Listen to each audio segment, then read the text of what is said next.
So many people get frustrated after they begin following Jesus and they realize their life might be getting worse instead of better. They assume that once they gave their life to Christ that bad things really shouldn't happen to them, but is that true?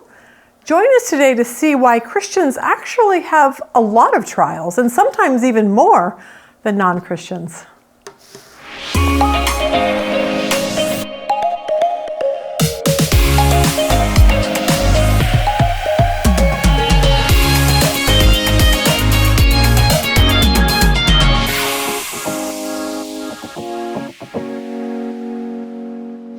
All right, good morning. Let's talk today about trials, all right? As you can see from behind me, it's like we enter this life and suddenly things just don't go very smooth.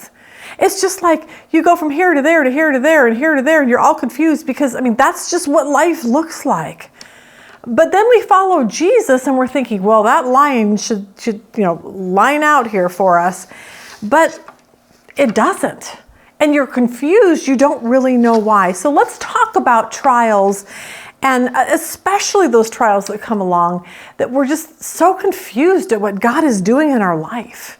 Because honestly, it's easy to get frustrated as a Christian because we think, my life should be better, darn it, it should be better.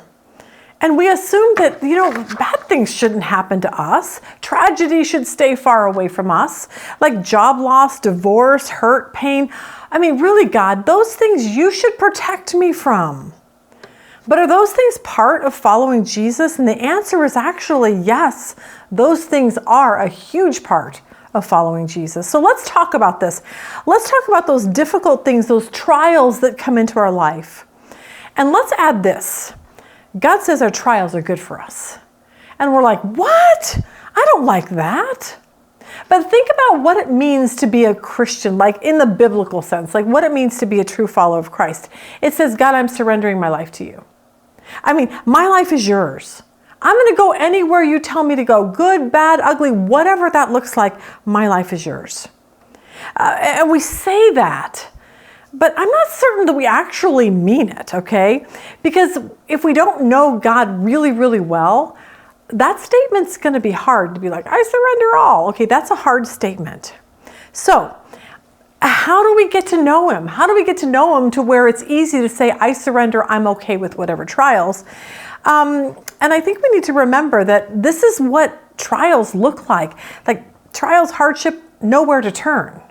Like that's what Christians face. We see it all through the Bible. Think about the Bible greats like Moses, Daniel's friends, Paul.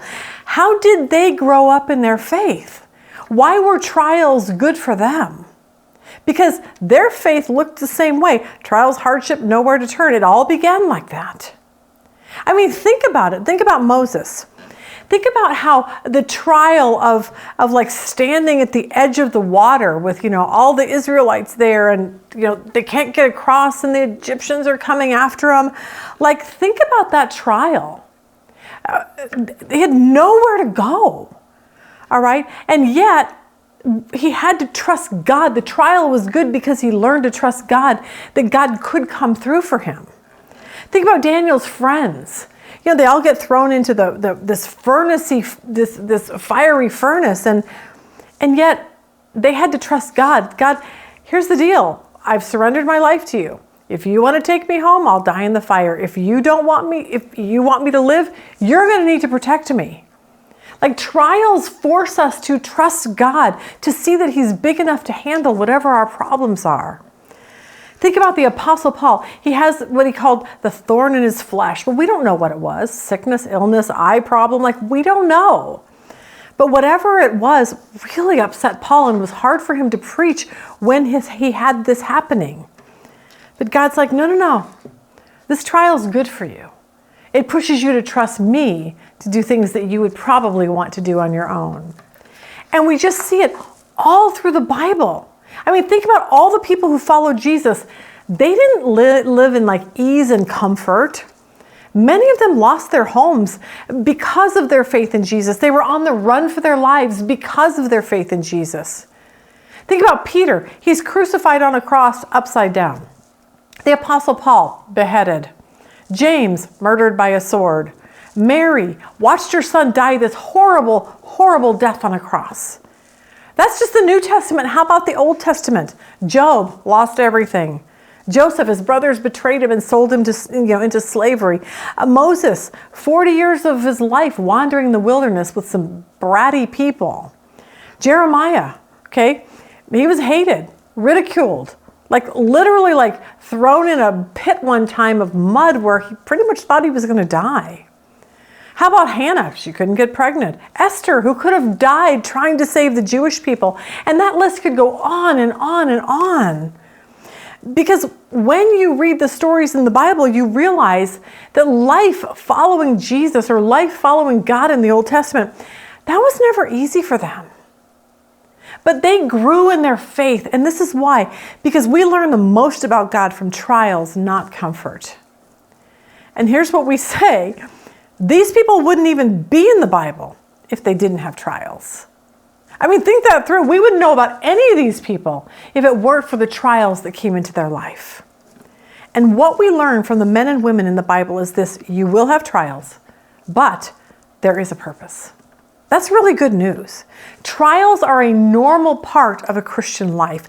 Peter says this in 1 Peter 1:6. In this you greatly rejoice, though now for a little while, if need be, that you've been grieved by various trials. He says you're going to be grieved by trials.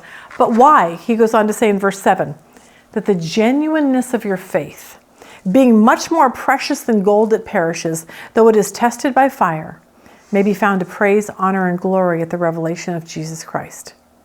In other words, trials reveal if our faith is real. That's what it does. It's telling us if our faith is actually genuine. Do we really trust God? Are we really going to persevere through the difficult days? Because think about this. A faith that cannot be tested cannot be trusted. It just can't. And trials, the difficulties in our life, is what tests our faith. It's like when you get sick or you lose a loved one or you lose a job. Will you still follow Jesus? Will you still trust that there's a purpose behind what's going on in your life? Because most of our life feels like the screen behind me is just a mess of just garbly stuff. You're going here and here and here and here. That's just life.